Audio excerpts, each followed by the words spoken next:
Good evening, buenas noches, and thank you for tuning in. On behalf of Mitchell Kaplan, Miami Book Fair, and all of us at Books and Books in Miami, Florida, I welcome you to a virtual evening with Tim Shriver to celebrate the publication of a wonderful new book, The Call to Unite, Voices of Hope and Awakening, a book of wisdom to turn to in hard times, filled with prayers, poems, spiritual insights, and lessons to live by that will stand the test of time. Tim Shriver is the founder of Unite, the longtime chair of Special Olympics, a best-selling author, a former teacher, a founding force of social and emotional learning movement, a film producer, a husband, father, and grandfather, and a seeker of unity in society and in himself. In conversation with Tim this evening, we're joined by the remarkable Loretta Claiborne. Loretta is the Chief Inspiration Officer for Special Olympics. She has competed in more than 26 marathons, finishing with the fastest 25 women runners in the Pittsburgh Marathon and twice in the Boston Marathon. She won gold medals in the 1991 and 1999 Special Olympics World Games Half Marathon. Loretta holds honorary doctorates, speaks 5 languages, has a black belt in karate, was the recipient of the Arthur Ashe Courage Award, and sits on the Special Olympics International Board of Directors. Wow. All ticket holders will receive a copy of The Call to Unite, but you can order additional copies by pressing the green button below. We appreciate each and every order and the generous donations from viewers everywhere. And now, without further ado, I'd like to welcome our guests to the virtual stage. Hello. Hello. Hello, how are you? What a wonderful opportunity, and thank you for welcoming us, and thanks everyone for joining us on this evening or afternoon, wherever you are. And thanks especially that, Loretta, when I hear that introduction, it feels like I know everything in the introduction, but still, when I hear the basic markers of your life, the races, the medals, the awards, the languages, the extraordinary global presence you've done. When you listen to your own bio, are you amazed at all that you've achieved?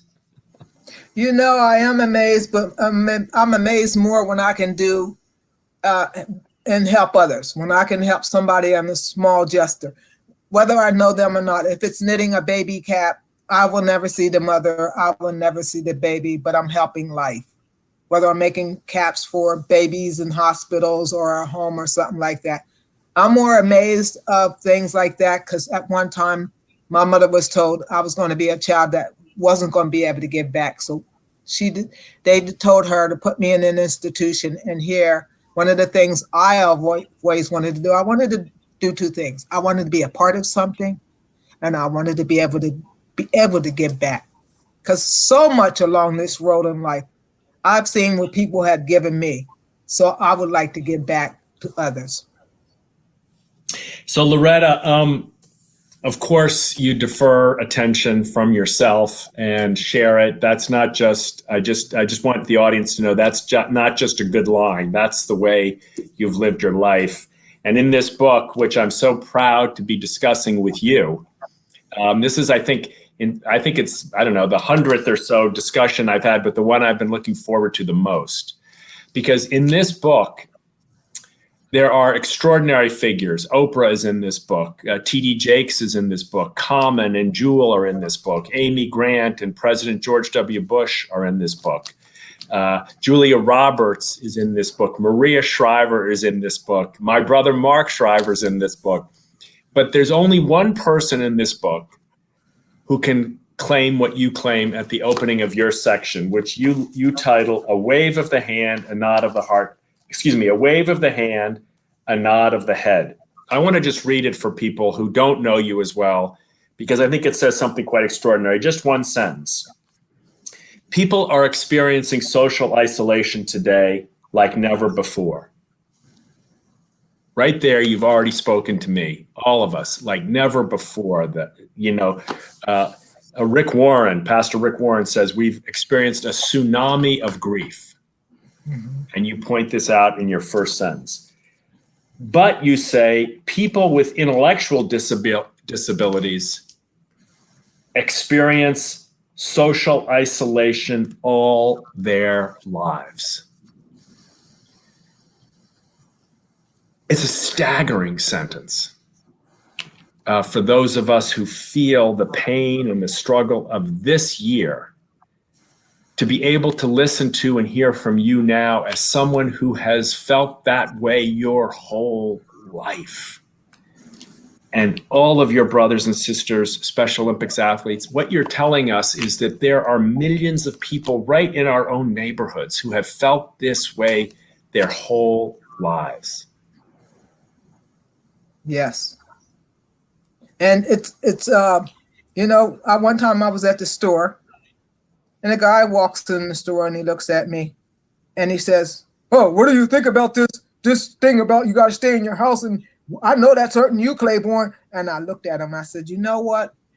It's not bothering me at all." And he looked at me, and the guy at the store looked at me, and everybody turned around and looked. I said, "I live like this all the time.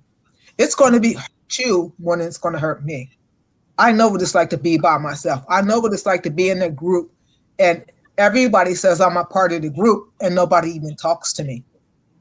So this is the way I lived all my life.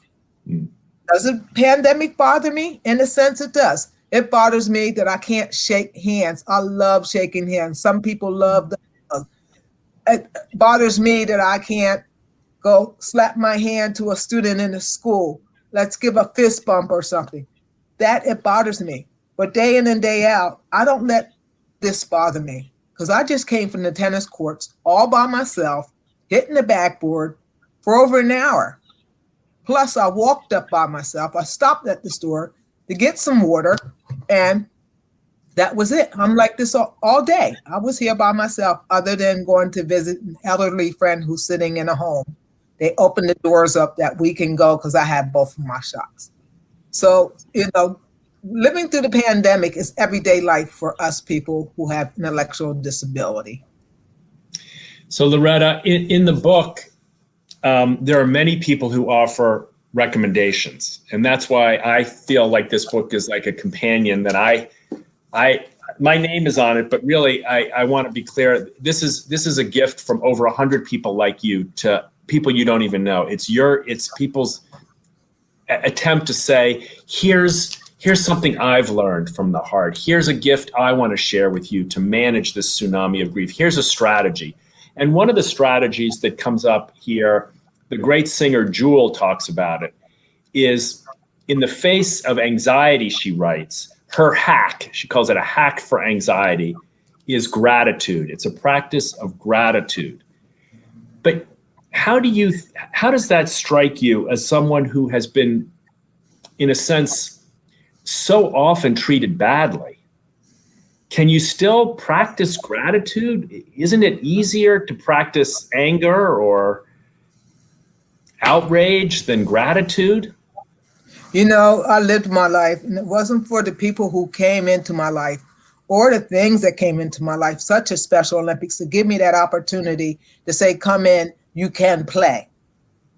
It's things like that. People who along the way who inspired me. Your mother, Janet McFarland, my mother. Even though all those people were there was a time in my life that I thought I was going to get through life with anger. And I found out that I'm getting through life not using these fists. And by the way, I am a 4th degree black belt. Don't worry. We're not. So easy. We know. We're not messing around. So easy. I had a teacher who said, she used to look at me because I used to always hold my head down.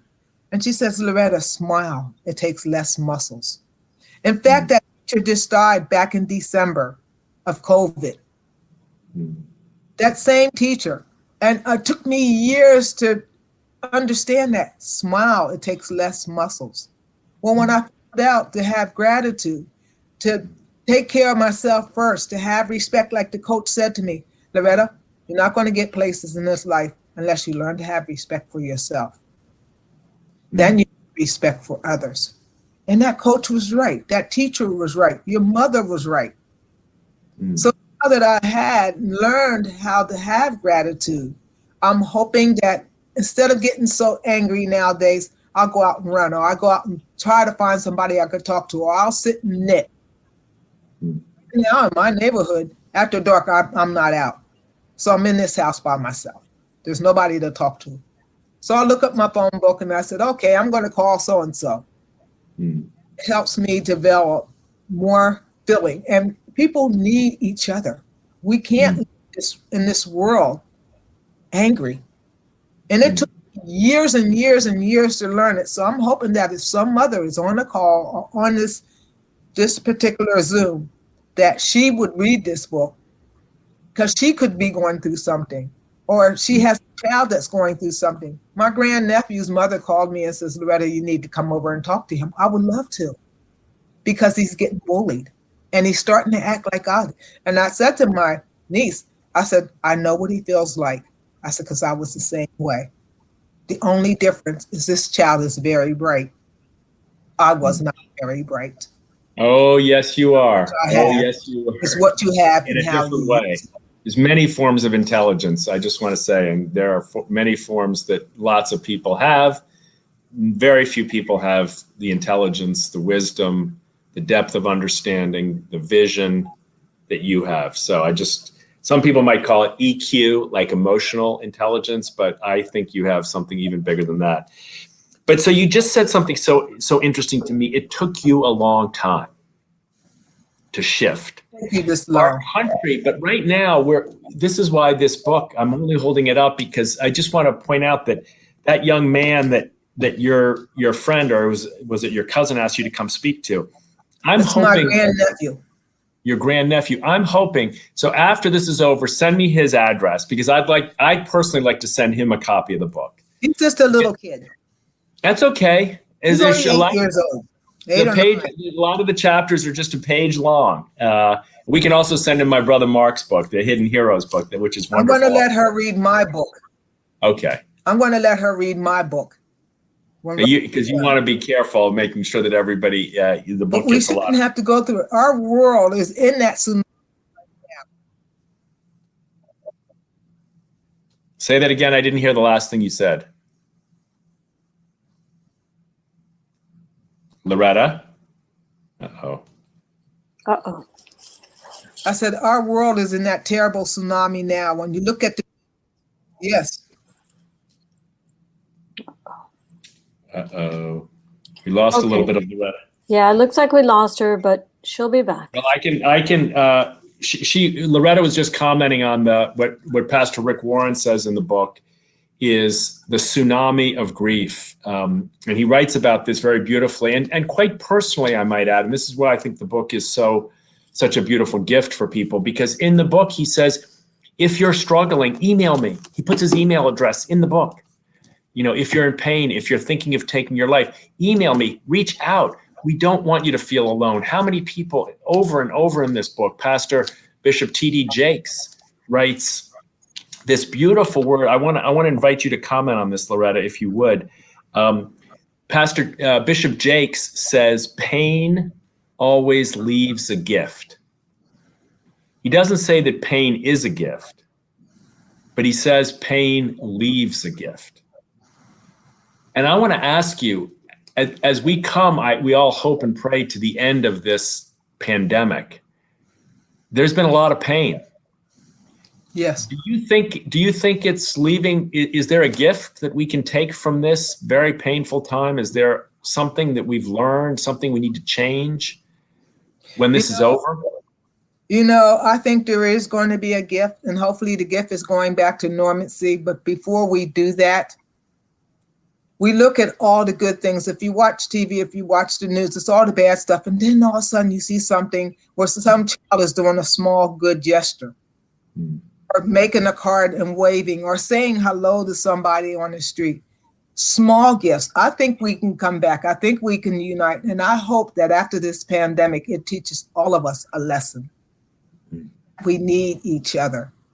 And the way we're going to survive in this world is that we take each other and take care of each other, even if it's this very small gesture, even if it's walking and saying hello to somebody or doing something small. It doesn't take a lot of money. It doesn't take any money at all. Excuse me, please, nod your head. I do it all the time. I see one gentleman, he's homeless, and I would walk by and I would always say hi to him. I nod my head. One day I ran by and he was there and he said, "Hello, Loretta." And my heart skipped a beat. Mm. Evidently he knew me. And I said something to the lady in the store that I always go to. I said, "You know the guy I always talk to with all the bags?" He said hi to me and he knew my name. So I was away for like 8 or 9 weeks to come home and I didn't see him at his table. And I was worried and I went to the store and I said, "Hey, did you see the gentleman? I hadn't seen the guy with the bags. Is he okay?" They said he's gotten a place to stay and that she would tell him that I said hi. Nice, beautiful. Small gestures. It didn't cost anything. Just running by, waving my head or nodding my head and saying hello. I didn't even know his name. Now I know his name. He knows mine. Loretta, a lot of your contribution in the book includes what you alluded to earlier, which is that these small gestures include that you knit at home, but you knit gifts for people who you don't know and you'll never meet. That's so rare, Loretta. I mean, most of us give. We want the eyes to look back at us and say thank you. We want the smiles. We want the joy of the relationship. People, we gave them something. We see them wearing it or we see them using it. But you give completely anonymously. Yes, I just bought a bunch of hats. I knit hats that I sell. I call them team hats because somebody says, "Oh, I need a Ravens hat." And I'll make a purple stripe in the hat. And it takes 4 to 5 hours to knit a hat. And I'll sell these hats for like $25. And then when I get the money. Are you taking orders on this call? Because people say it's too hot to knit that kind of stuff now. Because now I'm doing my preemie hats for hospitals.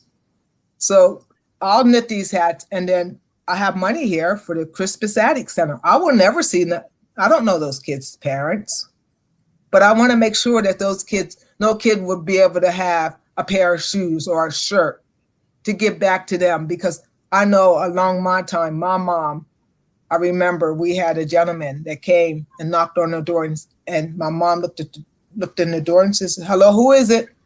And he says, "My name is Mr. Dykes, Mr. Harry Dykes. I'm your secret Santa." So he explained to her, he knew she had 7 children and he was only supposed to do that for that one Christmas. You know, every Christmas, every holiday, we got a turkey.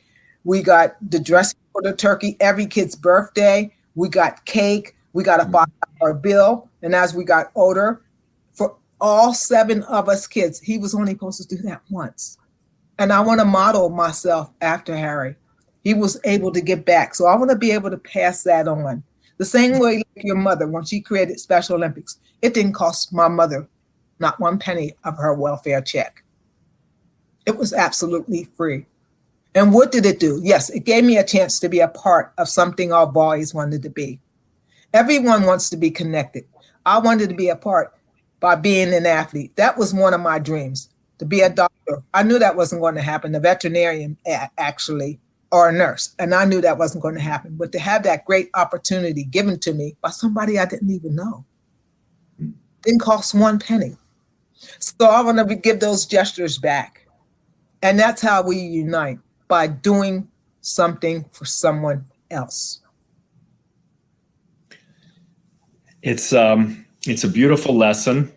Loretta's contribution in the book, for those of you that don't have it yet, is matched by contributions from people like Esther Wojcicki, who talks about that we need to teach now when we come back compassion more in our schools, our social and emotional learning movement, challenging teachers to support children when they come back. There's been a lot of trauma for a lot of kids with compassion, self-compassion, stress management, relationship skills, and listening. Other people suggest small acts of kindness like Loretta. Others talk about listening, Loretta. And I want to give you one example.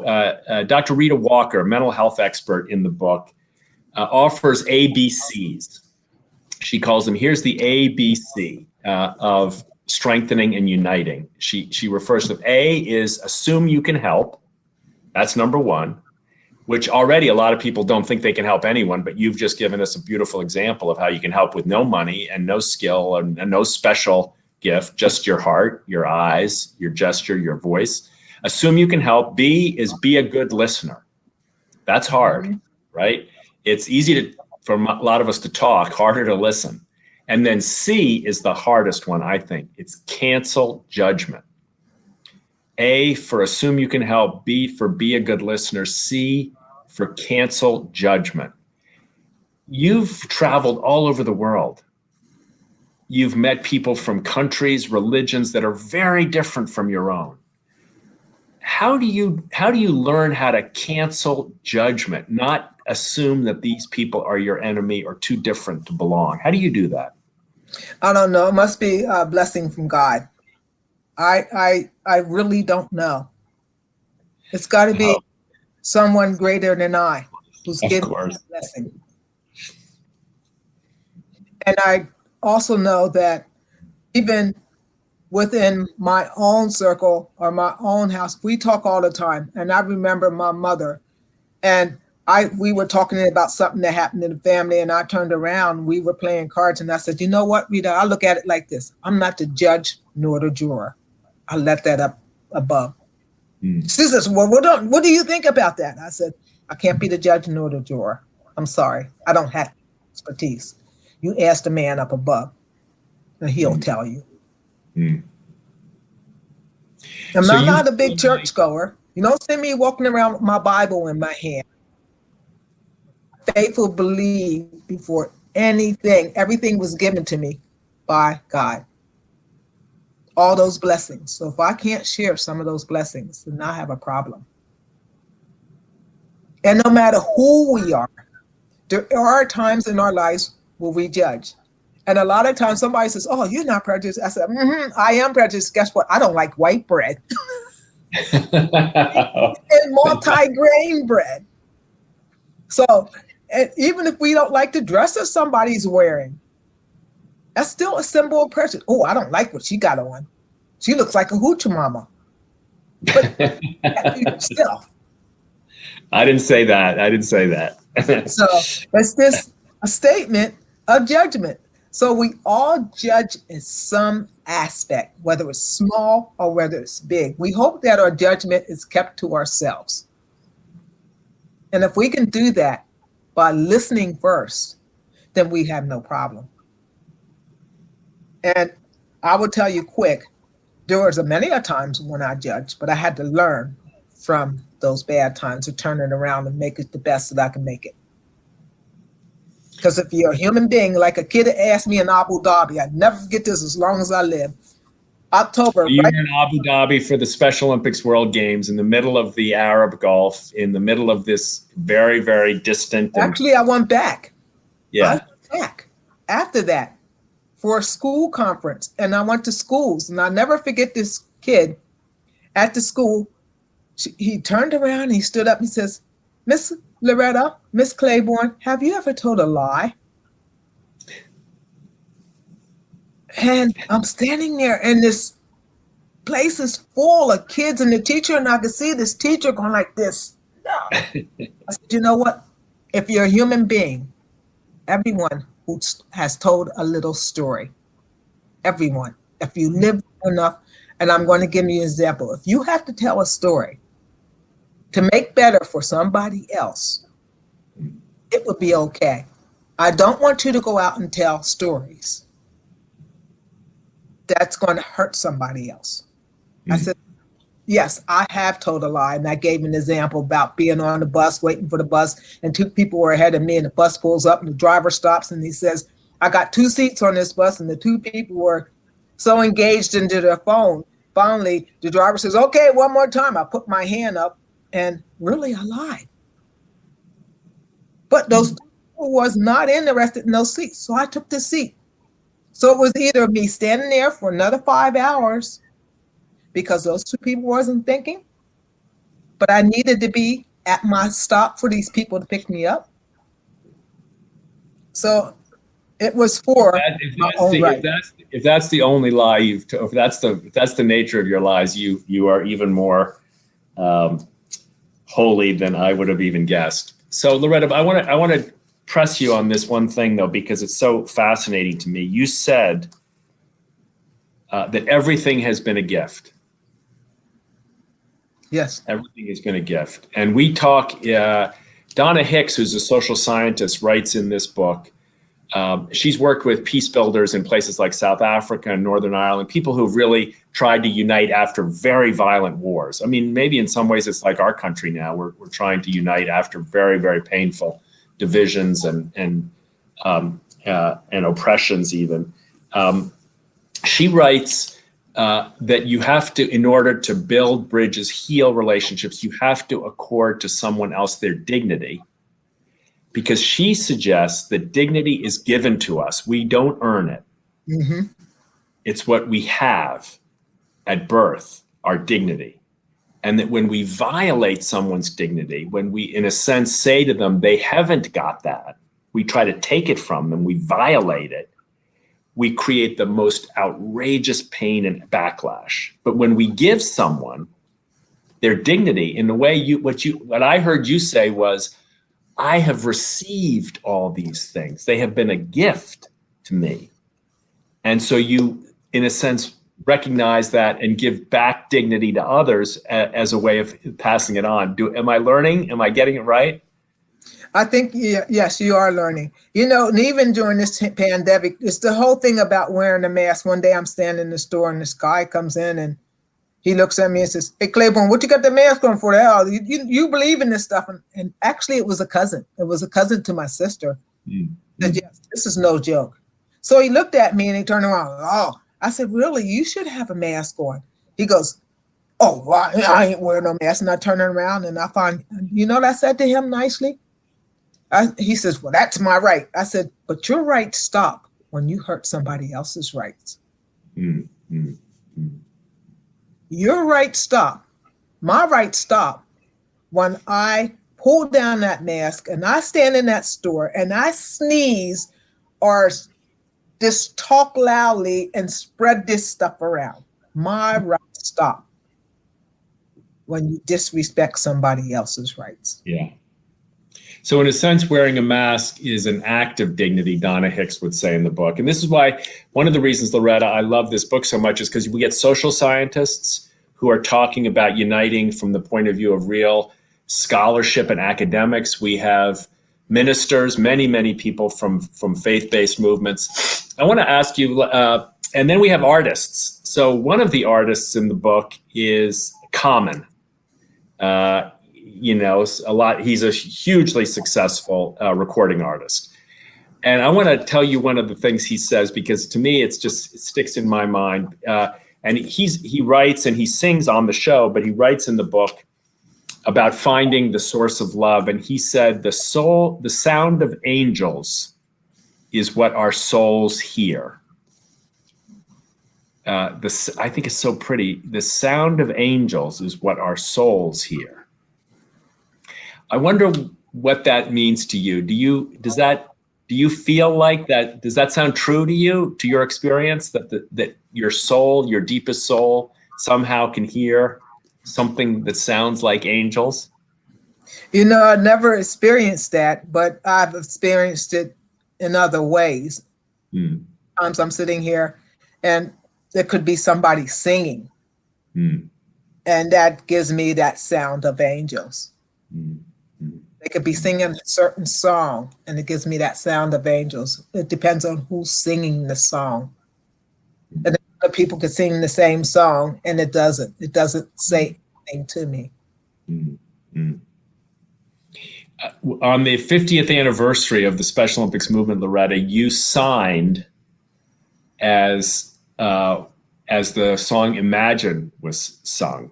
You did it in sign language. I would almost say, well, I wouldn't almost say, I would say that when I saw you signing that song on the lawn where my mom and my Aunt Rosemary learned to play where she, my aunt, who had an intellectual disability, was welcomed by her brothers and sisters onto playing fields of sport and competition and craziness, I'm sure. But when you were standing on that same field using sign language without words to say, imagine all the people living life in peace, it's a memory for me that reminds me of what Common was saying, that the sound of angels is what my soul You may was. say that I'm a dreamer, but I'm not the only one. I hope someday that you'll join us and the world will live as one. Mm. And I hope that we can live as one. You may say that I'm a dreamer, but I'm not the only one. I hope someday you'll join us and the world will live as one.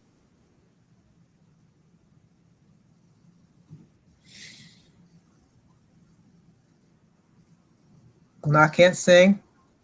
I can't. Oh, yes, you can. Oh, yes, you can. That's the second time you've told a little story. First, you said you weren't smart, and now you said you can't sing, and both are not true. But when I learned a lesson, after your mother's funeral, I was handing out the pamphlets, and there was a tall guy, tall stature, big guy, and he was blind. And he walks by and he has his guide, and he says to his guide, I lost my pamphlet. And I said, sir, I have a program for you. If you hold your right hand out, and I put the program on his hand. And I said, thank you for coming to my friend's celebration of life. And he turned around and he looked at me. He says, you're the woman who spoke. I said, yes, sir. He says, you're also the woman who sang. And I looked at myself. He said, don't ever let nobody tell you that you can't sing. I learned a lesson. I would never sing at all unless I was in a group in the church. And I know what the good singers are. You just sang. In his house singing to American Idol. Now, I'm singing all the time. You just sang. Don't tell me you can't sing. That gentleman was Stevie Wonder. Oh, now we're talking. Now, there you go. Isn't he the best? Isn't he He's amazing? the best. So, Loretta, I just want to ask you one or two more quick questions, if I can, based on this book. I've encouraged people to give it to someone whom they've broken off a relationship with in the recent years. And you and I know people who have, either because someone was a Trump voter or a Biden voter or a Clinton voter, or because someone is of a different religion or someone believes differently about a particular issue, immigration or abortion or guns or these other things, these big dividers. People have broken off friendships, even within their own family. And I encourage people, if they're strong enough, to send this book to someone who they have lost communication with. They've lost their connection to. They've lost the dignity connection, right? The respect connection. Because I hope that those lyrics that you just sang, I hope someday you'll join us and we can live as one. I hope we can take little steps. And one of the people who suggests a way of doing that is Amy Grant. In her selection here, the singer, Amy Grant, talks about a meditation that she does herself. And she says, I'm kind of scared to share this because I'm afraid you're going to make fun of me. But the way the meditation goes, I won't read the whole thing, but she says, a lot of times, almost every day, she says, I will say, this is how she says it, this is who we are. And then she fills in the gaps. This is who we are. We are in a rush. We feel inadequate. We're struggling to keep our heads above water. We're scared about the future. This is who we are. This is how we live. Sorry, this is how we live. We live in pain. We live in uncertainty. We live in insecurity. This is how we live. She repeats all the challenges. And then at the end, she says, but this is who we are. We are loved, loved, loved. To me, that meditation shifts us out of all the tension points in our lives, which are real. Yes. but helps us find the center of our lives, which is just as real, which is love. And I wonder if you have any practice like that you do every day that helps connect you to the center, that you model for so many thousands, millions of people when you speak around the world. You know, when this whole pandemic happened, when it first happened, I was afraid. And I was afraid that I was going to get whatever this, I don't know, whoever COVID is, I'll call it him. Uh-oh. I didn't know what to do, but I just said to myself one day, I was running down the street, streets were empty. I was running down the middle of the square and this cop stopped by and he looked at me. I thought he was going to tell me to get off the street, but there was no cars. And I said to myself, I got to get with it and get over this and let it take over. And I never felt that way afterwards.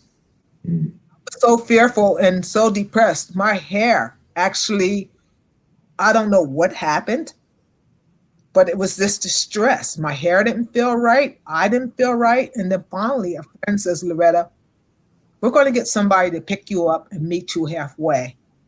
And I went out to these friends' place and stayed with her and her husband. And I got my act together.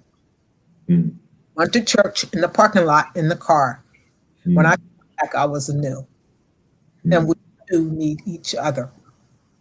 No man can live in this world by themselves. So if you're struggling, talk to somebody. If you're having a tough time, even a dog, you can talk to a doggy. Understand. But most of all, keep God first before any man or anything, and he would help you through this. I have a little saying, and you can fill in the last line. And I say, God is my strength, the Special Olympics is my joy. When I ask people, what is your joy? Because it takes joy. And when you have joy in your heart, you have joy in your mind, you feel much better. And I'm not going to let COVID steal my joy. I wish we could all find ways to keep both our strength and our joy front and center. Maybe it's just writing those two, like fill in the blank, what's your strength and what's your joy, and repeating it. Maybe that's your meditation every day, just like Amy Grant's is a little bit different. But the other meditation that I think you have, Chef Jose Andres, who's also in the book, the chef who fed so many millions of people in times of crisis, says we need an empathy explosion. An empathy explosion. Loretta Claiborne, you are a single-handed, a one-person empathy explosion. And I thank you for the joy, not just that you give to others, but that you are wise enough to keep giving to yourself. And I thank you for the strength that you gather from your faith, that you not only hold within you, but which you emanate for everyone, all of us who have had the great privilege of being your friend and your students. And, you know, in my case, you know, Loretta, you and I ran a 10K in a unified 10K almost, I think it was 20 years ago, right? We were in Africa. Tanzania. And, we got a bronze medal, but reason we got a bronze medal is because I came in dead last almost dead last as the unified partner. But, you know, I feel like I've been your teammate. I feel like I've been your student. I feel like I've been your friend. I feel like I've been able, just even today, to be in your presence is to have a refresher in, as this book says, hope and awakening. So from all of us, from all the people in the book, all the other authors in the book, yes, some of them are really famous, but some of the most beautiful selections in here are from people who are reaching out across distance and time just to say to wherever you are, if you're struggling, if you've missed something small, Jay Shetty says, don't diminish anyone's sadness or grief, but don't stop celebrating. I hope this book in some ways acts as a companion the way you have been for me for 45 years. It's hard to believe it's been that long.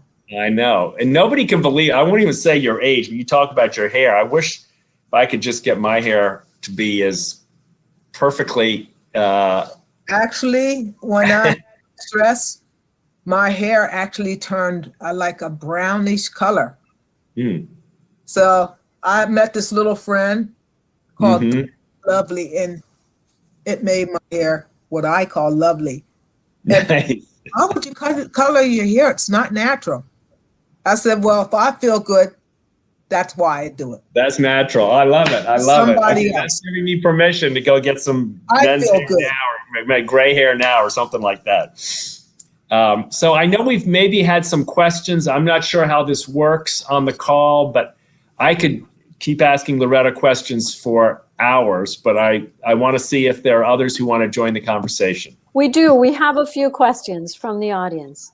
Wonderful. So here's one. With so much division going on right now, how can we unite? I'll let you go, Loretta. We have to start with ourselves. You have to start with yourself. Because if you depend on somebody else to unite for you, it probably won't happen. So have that small gesture to say, okay, I'm not going to be involved in this negativity. I want to try to do something to help my community. And it might be just to talk to somebody. It might be just to go out and do something for somebody. We have to start with ourselves. It might be go back to that small gesture of saying hi or nodding your head.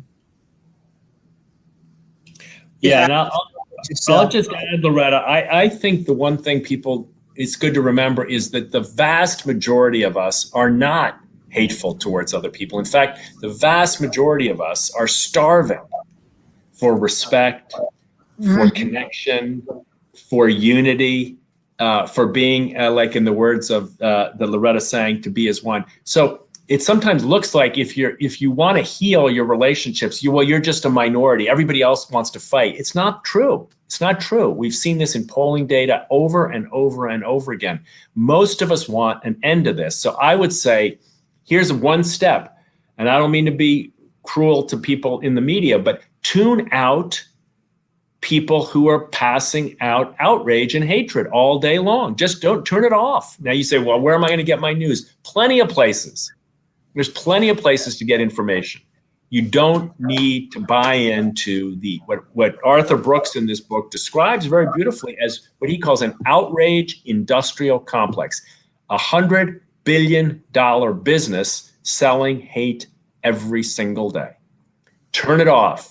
Don't pay for it with your eyeballs, with your ears, with your heart. Turn it off. So make small gestures to, as Loretta says, to work on ourselves to get less toxicity coming in, so less will come out. And I think we'll find many, many people like us starving for that look, starving for that hello. Attention. They just want to be a part. For that little bit of attention and a little bit of kindness. It's just baby steps. We have big problems to solve. I know that. But we won't solve them unless we start with treating each other with dignity. Yes. Okay, here's another one. Mr. Shriver, thank you for this book. Thanks for the work with the Special Olympics. What's the lesson that you want people to take from it? I guess that's the right question. I wish I had one of these soundbite answers. But I think the simplest answer I can give is have faith in each other. The Special Olympics movement is based on one idea. The person you think has no value, has value. Have faith. Reach out and make the meeting. Try the encounter. Come to the games. Come to watch. Come to cheer. Come to listen. Come to learn. And have faith that that person who you think has no value might be as beautiful a human being as you'll ever meet. Now, is that true of people on the other side of the political divide too? I think it might be. I don't mean you agree with everyone, but have faith that everybody has some gift to offer. Everyone, no exceptions, no exceptions. Everyone has a gift. Eva Longoria writes this in the book. Everyone has a gift. I hope that's the message ultimately, that if we see with the eye that sees the gift in the other, it won't mean we agree. Thank goodness we won't all agree. But it will mean we'll have the capacity to understand each other and therefore find creative and, I hope, higher ground solutions to our problems. Loretta, if you had to say just one lesson for how to unite, what would you will get it much better than I did. I would say be quiet, listen to somebody else, because if you think you're struggling, somebody else is struggling much worse than you are. Mm-hmm. And basically, when we talk about Special Olympics, include somebody. No, you don't have to invite them to your house. You don't have to invite them to your dinner table. But if you see that person every day, like the guy I saw at the bench that had his tent, it took him years to say hello back to me. And then one day he said, "Hello, Loretta." Mm-hmm. Simple gestures, just those simple things. Even though somebody's a Republican or a Democrat, I don't care what party you are, neither does God. We're all his children, and he wants us all to unite. So we got to start with ourselves and just hand out a simple gesture. Just like today, I walked past a guy up at the park and I said hello. That guy walks past the park all the time with his dog. He never says hi. He said a hello today. So Beautiful. maybe he's feeling down. Maybe that made him feel good. Simple word, a simple action, because you never know where that other person comes from or what he or she is feeling. That's so beautiful. Thank you. So someone says, Loretta, you're amazing. Yes. How do you think people can best unite? And you have answered some of that. Can you give us some tips from your own life? Well, I'm no different than nobody else. I'm just a child of God, and we're all his children. I don't care if you're Muslim. I don't care if you're Jewish. When it all comes down, if you translate whatever religion somebody comes from, it still translates into God. And we have to appreciate what he has given us, these gifts, and share these gifts with each other in our own simple way. I don't consider myself as somebody great. I don't consider myself as somebody famous. I just consider myself as a human being who enjoys the right to see other human beings be the best that they can be. And like I said, it starts with me. It starts with you. Wow. It's just like one wow after another. It's like, ah. Okay. Someone would like to know if you could share some lessons from your time living through the pandemic.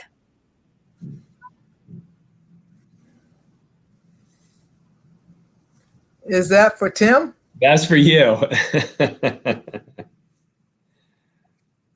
Well, you won't believe what I do. On Mondays, when the pandemic first happened, I started to sleep and stay up real late in the morning. I was not resting.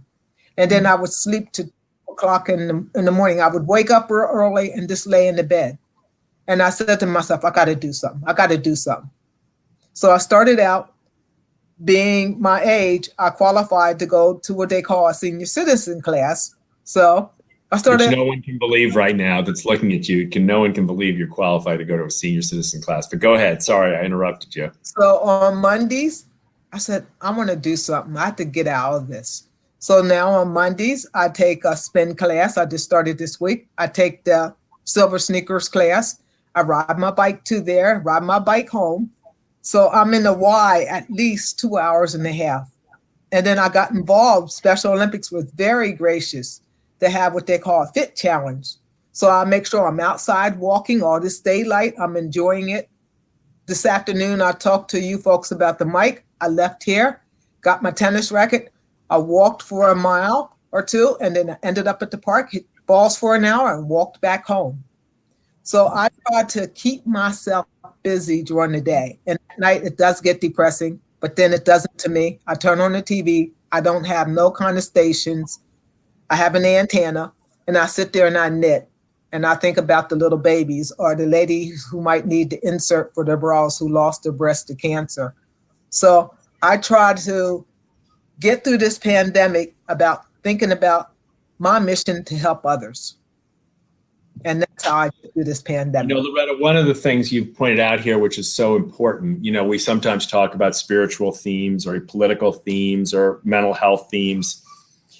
But one of the things that really comes through, and several of the writers give advice on this, is getting your body moving. You know, the physical activity, the exercise, the fitness, and you know, I know that's hard for a lot of us sitting at home. What are we going to do? Push-ups or sit-ups or take a walk around the block or something like that. If I wasn't on this call tonight, I would have been at Refit where we danced for a solid hour. There you go. So I think that's one of the gifts we found is that we can do dance classes at home. I know my wife, my daughter's a dance teacher, Caroline. She teaches dance online now. My wife takes, and my daughters and my sons too are all doing fitness programs online. You know, we're lucky to have computers and we're lucky to have internet connection.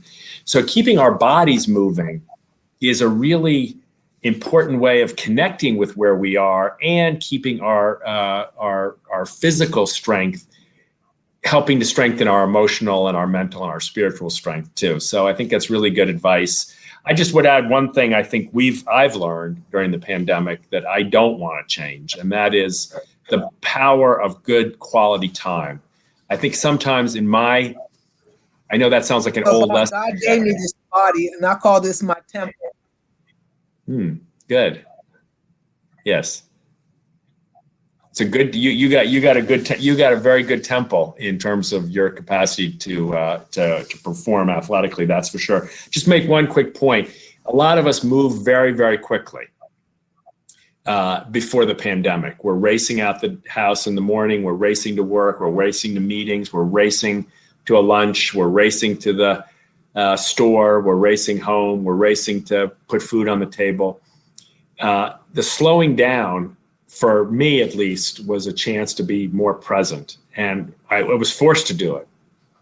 I hope I don't lose that when we come back. I hope I still find time with my wife, with my kids if they're home, with my grandchildren if they're home, with my friends, in smaller groups maybe than I'm used to just be more present to people. I think it goes a long way to strengthening our relationships and strengthening our capacity to be a source of good for each other. I think we've lost Loretta, so you're stuck with me now, gang, unless there's one last question. I'm trying to get her back, but I think she's gone. But there we go. Okay. There you are. All right. Okay. So let's do one more question. This is for Tim. How long did you work on the book, and how did you choose the people that you included? Yeah, so the book is actually pretty much of a miracle. We invited people from all over the world a year ago to go on a live stream. You can find it all at unite.us. Dancers, kids, religious leaders, politicians, artists of all shapes and kinds, teachers, school principals. We invited them all. We invited as many people as we could. We had almost 300 people, 25 hours. And the videos are all at unite.us. And they're mostly short, 2 minutes, 3 minutes, 5 minutes. Some of them have had millions of views, others just thousands. They're wonderful. When it came for the book, we tried to get everybody's contribution from the show that was on paper. So it was hard to put dancers like the Alvin Ailey American Dance Theater not in the book because you can't dance in a book. Right. Or at least I don't know how to do that yet. But almost everyone else, we tried to find a way to put in the book because we wanted to break down all the barriers. The goal was split all the barriers and then put them back together. Republicans and Democrats in the book. People of color and white folks in the book. People of all different sexualities in the book. young people in the book, old people in the book, people who live on the coast and people who live in the heartland in the book, people who believe strongly on all sides of different issues together in the book. Why? Because of what Loretta said earlier. Everyone has a gift. And we have to stop seeing all, in the Special Olympics movement, we say, stop seeing the disability, see the ability. Maybe in our cultural life, we need to stop seeing the difference and see the sameness. And that's what the book was an attempt to do. Find the best in just the way I couldn't say it any more beautifully than Loretta said it. To be a human being and choose to see the goodness and beauty of another human being. That's all we were trying to do. But not let it be a trap where you think, oh, the beautiful people are the people I like. That's the only message here. The beautiful people are everybody if we give them a chance. Doesn't mean you agree. Remember, if you're thinking to yourself, but I don't agree with them. They've done horrible things. That person did a horrible thing. May be true. That may very well be true. You don't have to agree. But in the book, you can treat them with dignity and respect and try to understand as a way to transformation. That was the goal. And I think because people almost without exception said, yes, we have beautiful selections. Nobody's more powerful than Loretta's. And I think everyone tonight can see why. Well, this was just a beautiful, inspiring, joyous conversation. I thank you. I want to thank you both so much for joining Books and Books. To viewers watching from everywhere, thank you for supporting your locally owned independent bookstore. Thanks for being with us tonight. Your books are on the way, and I hope you really enjoy them, get into them. I'm knocked out by meeting Loretta. Thank you so much for sharing of yourself and for all the beauty that's inside of you. Oh my gosh. And to you, Tim, for writing this wonderful book that we're very proud and happy to have at all of our bookstores. So can I make one special request before we close? Yes. I would like to offer, Loretta, if you're okay with it, I'd like to offer to anybody who attended tonight the chance to have their book signed by you. I'll be more than willing. So what you would have to do, the bookstore would have to work with us on this. You probably have to order the book, have it get sent. I'm happy to be the intermediary. I'm happy to work on this. You probably have to add a little bit for shipping, not too much, but a little bit for shipping. We'll get it up. We'll get the books up to Loretta. But Loretta, I personally am going to order 25 books and bring them up to York for you to sign them, and then make them special gifts to people who are in a special way devoted and appreciative of your contributions. I think it will make a special extra gift. So if you're interested in that, we'll try to figure out how to make it happen. But I think after tonight, it will make this book even more, I think, powerful for people who have had the chance to meet you tonight. Fantastic. Thank you so much. And what I'm hoping is that we're all going to meet at the Books and Books courtyard someday, and we're going to dance. There you go. Okay, we're going to dance. Yeah. How about that? We got a date to dance. Okay? And Loretta's going to sing. And Loretta's going to sing. Fantastic. And I'll sing with you. Okay, well, thank you, everyone, for joining us tonight. Thank you. And good night. This is priceless. Thank you, Loretta. Thanks, everyone. Thank you.